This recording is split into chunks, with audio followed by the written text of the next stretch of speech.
Hello दोस्तों, आप सभी का इस चैनल पर स्वागत है। कैसे हैं आप? आशा है कि आप सब कुशल मंगल होंगे। तो चलिए दोस्तों,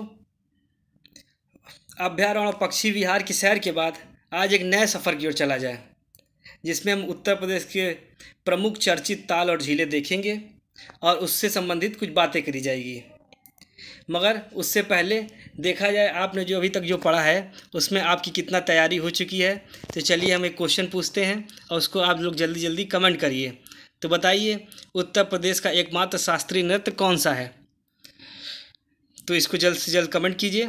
तो चलिए दोस्तों, आज की क्लास स्टार्ट करते हैं। आज की क्लास का टॉपिक है उत्तर प्रदेश के प्रमुख झील एवं ताल। तो दोस्तों शुरू किया जाए आज का क्लास।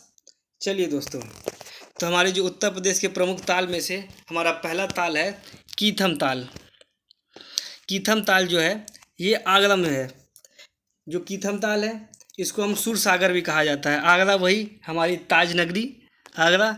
तो चलिए दोस्तों, आज का हमारा दूसरा है शुक्र ताल। यह जो है मुजफ्फरनगर में है।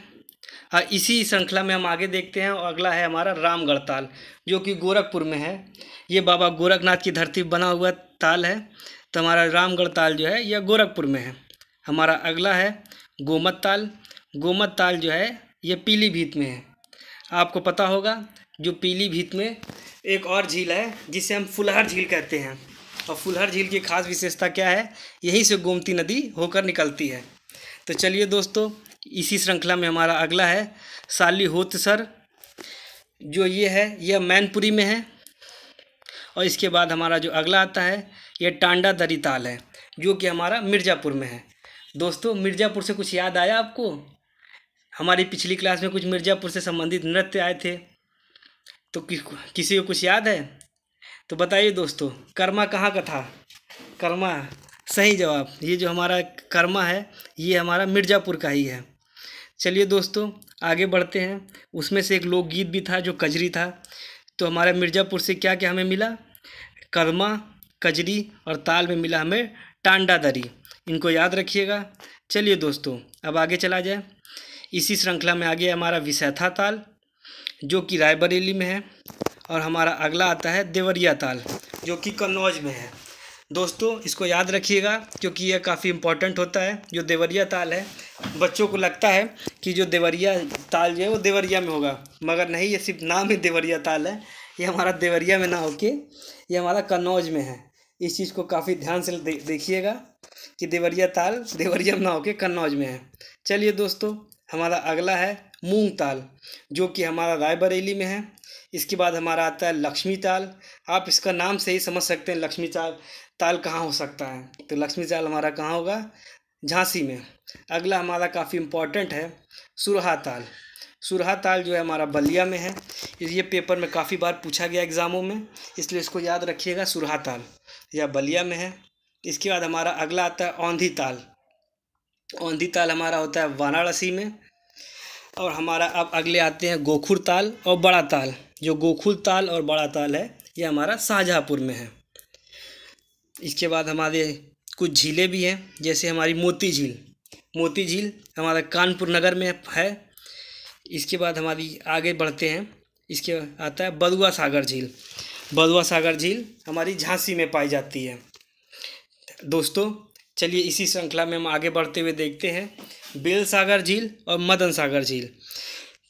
बेल सागर झील और मदन सागर झील जो है हमारी महोबा में है। अभी हमने थोड़ी देर पहले चर्चा की थी पीलीभीत की, उसमें चलिए उसी श्रृंखला में आ भी गई है फुलहर झील। फुलहर झील काफ़ी इम्पोर्टेंट होती है।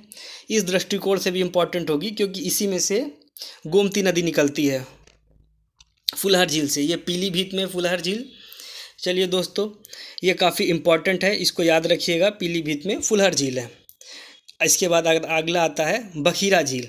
बखीरा झील यही हमारी रामगढ़ ताल कहाँ था? गोरखपुर में, बाबा गोरखनाथ की धरती के पास में। तो इसके बगल में ही हमारा आता है एक संत कबीर नगर, जहाँ पे हमारी बखीरा झील है। तो बखीरा झील को हम याद कर सकते हैं संत कबीर नगर से। इसके बाद है सिरसी जलाशय। यह हमारा मिर्ज़ापुर में है। मिर्ज़ापुर से काफ़ी कुछ हमको मिल रहा है देखा जाए तो। इससे पहले हमें मिला कर्मा, फिर मिला कजरी, अब हमको मिल गया फिर सिरसी जलाशय। चलिए दोस्तों, तो इसको याद रखिएगा, सिरसी जिला से। अब हमारा आया करेला कड़वा कड़वा, नाम से ही लग रहा है करेला। करेला झील ये हमारी है लखनऊ की, तो लखनऊ में है करेला झील। इसके बाद आता है शुक्ल तालाब, ये हमारा कानपुर देहात में है।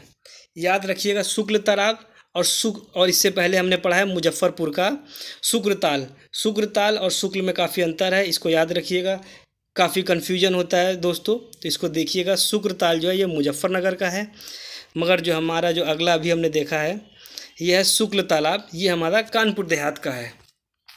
चलिए दोस्तों, इस श्रृंखला में आगे बढ़ते हुए देखा जाए। इसके बाद आता है हमारी सिरसी जलाशय, जिरगो जलाशय, ये हमारा मिर्ज़ापुर में है।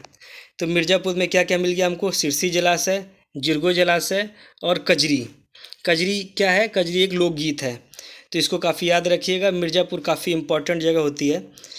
चलिए दोस्तों, इसी के साथ हम अपनी क्लास आज समाप्त करते हैं, और अगला टॉपिक जो हम रखेंगे वो आप लोग चाहें तो कमेंट करके बता सकते हैं। बाकी जो भी इम्पोर्टेंट टॉपिक्स होंगे उत्तर प्रदेश के आपके एग्ज़ाम्स को लेके, यूपीपी के एग्ज़ाम को लेके, उससे संबंधित एक इम्पॉर्टेंट टॉपिक रखा जाएगा, और जल्द से जल्द आपका यूपीपी से पहले उत्तर प्रदेश की पूरी थ्योरी कंप्लीट करा दी जाएगी, और उसके बाद आपका कुछ प्रैक्टिस भी कराई जाएगी, प्रैक्टिस सेट भी करा दिए जाएंगे, जिससे कि आपको एग्ज़ाम में ज़्यादा से ज़्यादा फ़ायदा मिले और आप सभी बच्चों का एग्ज़ाम अच्छा हो। इसके साथ ही हमारी एक करंट अफेयर की भी सीरीज चल रही है, जो डेली सुबह आती है, जिसमें जून मंथ जो है कल ख़त्म हो जाएगा, जून मंथ की करंट अफेयर। उसके बाद हम मई की करंट अफेयर शुरू कर देंगे, और वो भी 3 से 4 दिन में मई कंप्लीट हो जाएगी, जो कि मोस्ट इम्पॉर्टेंट सीरीज़ है, जो कि आपकी यूपीपी और अन्य एग्ज़ाम में काफ़ी फ़ायदा करेगी। तो चलिए दोस्तों, जाने से पहले लाइक, सब्सक्राइब और शेयर कर दीजिएगा। चलिए दोस्तों, धन्यवाद।